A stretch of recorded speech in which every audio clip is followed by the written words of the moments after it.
The Peter Navarro criminal trial was slated to start Monday.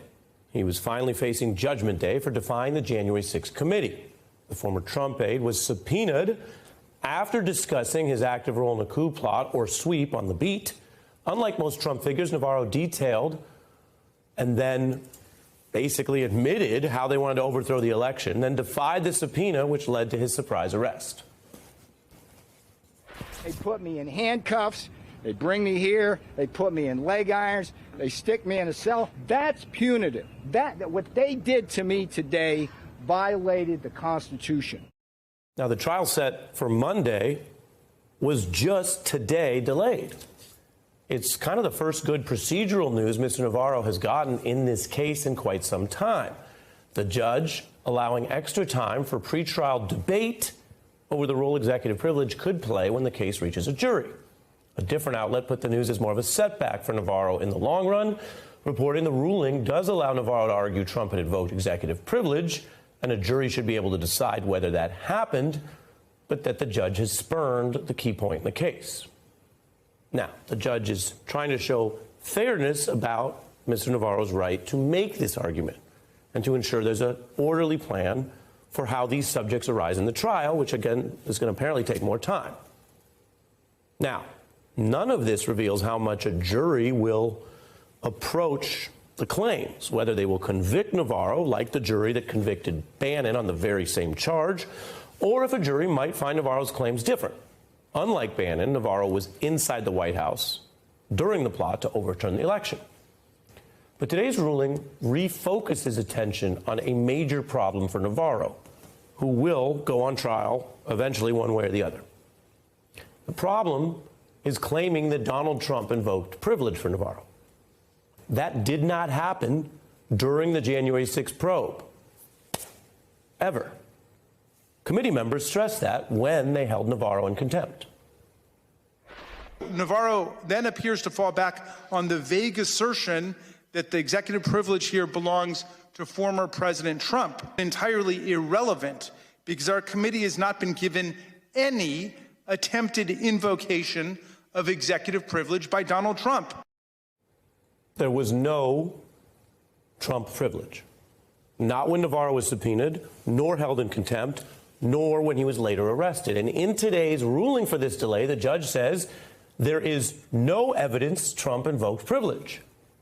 Now, while our interviews with Navarro focused on his coup plot, and that made its own headlines, I did also press him on this very glaring legal hole, that he was claiming to wage a fight on behalf of privilege that Donald Trump didn't invoke for him. What is being attacked here is executive privilege. This is the most important issue. I read your filing. Your problem, sir, is it doesn't exist for you yet because Donald Trump doesn't have your back. You say you're standing tall and going to the mat. You're clearly demonstrating. Let me finish, sir. Let's just stop. Peter, let me finish, and then I'm going to let you respond.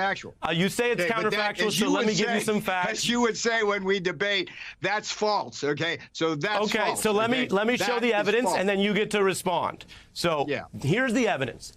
I'm going to say it so people hear it clearly. Executive privilege does exist and can be litigated. The former president has not invoked it publicly or in writing for you. Can you answer once and for all why you should have privilege if Trump won't say it? Raskin, can talk all he wants. The president is not going to cooperate with a kangaroo committee run by people like Raskin and Adam Schiff. And one of the things I do in the lawsuit, Ari, based on case law, is I go over what's called the legislative history of each of the 7 Democrats on that 9-member committee. And it's relevant, Ari, because I read that, but you admit that Trump has not invoked. Hang on. But you admit that Trump has not invoked privilege for you. But Peter, you acknowledge Trump. This is important, Peter, and I'll let you respond. It's just a question. It won't take long. It's not going to take long. Peter, you acknowledge that Trump has not invoked privilege for you. I haven't acknowledged anything. All I've said to you, Ari, is that in terms of whatever Raskin says, don't take that to the bank. My point here is it's not my privilege to waive. Okay, let me be clear about this. It's not my privilege to waive. And also, as a senior White House official, here's what's interesting, Ari. I have absolute testimonial immunity. He says he hasn't acknowledged anything. Now, that was a back and forth. There's a reason why I was bearing down on that with him, and perhaps a reason why he strained so much not to give an answer then in real time over the very simple question, if you say you have this presidential privilege, did the president invoke it? That was his claim for defying the committee. It was his claim for decrying his arrest. Now it's his claim for trying to stay out of prison. But let me tell you, tonight, trials have a way of bringing things into focus. That's the case for Richard Barnett, convicted after a trial this week for his role on January 6. Guilty, all 8 counts. That was the case for Bannon, Navarro's co-conspirator in the coup or sweep, convicted for defying the committee. And we're seeing some of this happen for Navarro because there's a new document that I'm going to tell you about right now for the first time in this case, which proves Peter Navarro did not have a privilege claim from Trump at any point during the January 6th committee probe. Navarro was incorrect to imply otherwise, and it's exactly what I was bearing down on in that exchange, which again got less attention or notice perhaps than him admitting the sweep, but is important right now. And let me tell you about this document. This is bad news for Navarro, and it is from a Trump lawyer who just now is writing to Navarro saying that Navarro had an obligation to assert privilege for Trump, but the letter is from this week. I'm going to leave it up here for you. January 23rd, 2023. Brand new. We're reporting this for the first time. It's a confession. It means there was no privilege invoked when Navarro was subpoenaed, or any time last year, or even the entire duration while the committee was operating. None.